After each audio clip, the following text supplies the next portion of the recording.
স্বামী বিবেকানন্দ বলেছিলেন, ভালোবাসা শুধু ফিলিংস নয়, ভালোবাসা হলো একটি ট্রায়াঙ্গেল।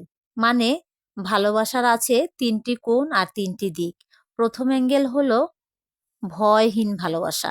একটা মাকেই দেখুন না, যখন তার সন্তানের উপর বিপদ আসে তখন সে তা দেখে না সামনে কে দাঁড়িয়ে আছে, মানুষ হোক বা জন্তু। সে মা তখন শুধুমাত্র একটা জিনিসই চিন্তা করে, আমার সন্তানকে বাঁচাতে হবে যে কোনো মূল্যে। এরপর দ্বিতীয় অ্যাঙ্গেল হলো ভালোবাসা কখনো কিছু দাবি করে না। আজকাল আমরা অনেকেই ভালোবাসাকে দেনা পাওনার মতো বানিয়ে ফেলেছি। আমাকে এটা দাও, আমাকে সেটা দাও, আমি এত কিছু করেছি, তাই তুমিও আমাকে রিটার্ন দাও। তুমি আমাকে নিশ্চয়তা দাও। ভালোবাসা শুধু চাওয়ার থাকে, ওটাকে ভালোবাসা বলা যায় না, ওটা হচ্ছে চাহিদা। ভালোবাসা হলো তখনই যখন আপনি কিছু না চাইতেও আপনার ভালোবাসার মানুষ আপনার জন্য কিছু করে, নিজের ইচ্ছে থেকেও, নিজের মন থেকে।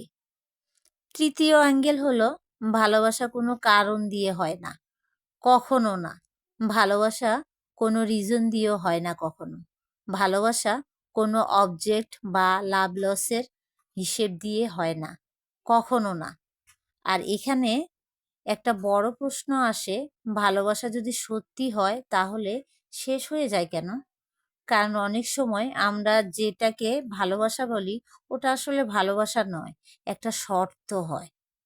কিন্তু সত্যিকারই ভালোবাসা হলো যখন আপনি কোনো কারণ ছাড়াই কারোর জন্য কিছু করেন, শুধু তাকে হাসতে দেখার জন্য, শুধু তাকে ভালো থাকতে দেখার জন্য, তখনই সেটাকে ভালোবাসা বলা হয়।